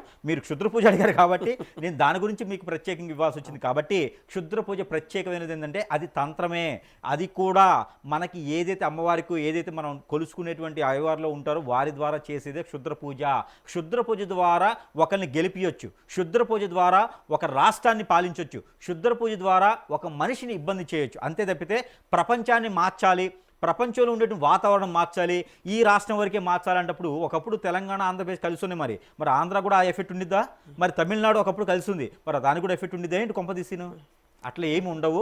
ఆలయాలు మారితేనో ఆలయానికి వెళ్తేనో మనకు పాజిటివిటీ వస్తుంది, ఆలయాలు దర్శనం చేసుకోవడం వల్ల మనకి దేవుడు కరుణిస్తాడు ఒక నమ్మకంతో వెళ్తుంటాం తప్పితే ఆ ఆలయంలో చేస్తే మంచి ఫలితం ఉంటుంది, ఈ ఆలయం చేస్తే మంచి ఫలితం ఉంటుందని ఇంకోళ్ళు దశమ భాగం అడిగేసి ఇక్కడ నేను మొత్తము బాడీ అంతా కూడా నేను ఒలిచి వేయాలి, మనకి ఏమంటారు, మనకి ఏమంటారు బాడీ మొత్తం అన్ని ఒంటి మీద ఉన్న బంగారాన్ని కూడా ఇచ్చేసే పరిస్థితి ఉంటుంది ఒక్కో దగ్గర. ఇక్కడ ఏంటంటే నిలువు దోపిడీ అంటారు. ఆ నిలువు దోపిడీ ఇవ్వడం కానీ ఇవన్నీ కూడా మన కోసము మనం చేసుకునేటువంటి క్రియలు తప్పితే వేరే విధంగా లేదు. ఎక్కడ ఉన్న ఆచార ప్రకారంగా అక్కడ చేసుకోవడం అనేది పద్ధతి. అక్కడ క్షుద్ర పూజలు జరిగినాయి, ఇక్కడ నిద్ర పూజలు జరిగినాయి, నిమ్మకాయలు దొరికినాయి, కొండలు దొరికినాయి అంటే అక్కడ ఏం చేస్తారు అనేది ఆగమన ప్రకారంగా మనం చూసుకోవాలి. ఆ చూసిన తర్వాత అక్కడ ఏ పూజలు ఏంటి అనేది తెలుస్తూ ఉంటుంది. కాబట్టి ఇప్పుడున్న దాని ప్రకారంగా క్షుద్ర పూజలు చేయడం ద్వారా దేనికి అంటే వాళ్ళు గెలుచుకునే దానికి, వాళ్ళు పాలించుకునే దానికి, వారికి ఏదైనా వెలిగేషన్స్ కానీ వారికి ఇబ్బందులు ఏమైనా ఉంటే చేయించుకుంటే త్వరగా రికవరీ అవుతాయి. పూజలు యజ్ఞ యాగ హోమాల కన్నా క్షుద్ర పూజ ద్వారా త్వరగా రికవరీ ఉంటుంది. అంతకు మించి ప్రపంచాన్ని నాశనం చేయడానికో లేదా వైరస్లు రావడానికో కాదు అని నా నమ్మకము. ఇంకా మీకు ఏదైనా అనిపిస్తే దాని గురించి మాట్లాడవచ్చు మరొక వీడియోలో. ధన్యవాదాలు గురూజీ. ఇది అంటే గట్టుపల్లి సురేష్ బాబు గారు ఐకాన్ ఆస్ట్రాలజర్, ఇంకా ఆయన దాంతోపాటు తంత్రశాస్త్ర నిపుణులు. ఇట్లాంటి వ్యక్తి ఏమంటా ఉన్నాడంటే ఇది ప్రకృతి పైన ప్రభావం చూపించదు, ఏది ఖచ్చితంగా మనుషుల పైన చిన్న చిన్న జీవరాశుల పైన చూపిస్తుంది తప్ప ప్రకృతి పైన వాతావరణం పైన ఎవరైనా క్షుద్ర పూజలు చేయాలనుకుంటే అది మాత్రం అవివేకం అవుతుంది, దానిపైన ఆరోపణలు కూడా అవి వాస్తవాలు కాదు అన్న కోణంలో ఆయన తెలియజేస్తా ఉన్నారు. నిజంగానే ఈ మధ్యకాలంలో హరీష్ రావు పైన వస్తున్నటువంటి వదంతులకు, ఈ తంత్ర పూజలకు, ఈ ఏవైతే ఉన్నాయో చేతబడులు, వీటికి అసలు అక్కడ ఆలయాల్లో అసలు ప్రవేశమే ఉండదు, ఆ ఆలయాల్లో అట్లాంటి పూజలే ఉండవు అన్న కోణంలో కూడా గురువుగారు తెలియజేస్తూ ఉన్నారు. మొత్తానికి అంటే ఆ ఆలయాల్లో ఇట్లాంటి పూజలు జరగవనేది మాత్రం పిచ్చ క్లారిటీ. ఇక మరి దానికి సంబంధించి ఇక మనం ఏమైనా డౌట్లు ఉంటే మాత్రం కింద కామెంట్లో తెలియజేయండి. దానికి సంబంధించి ఇంకా మరోసారి కూడా గురువుగారితో ఇంకో ఇంటర్వ్యూలో కలుసుకుందాం.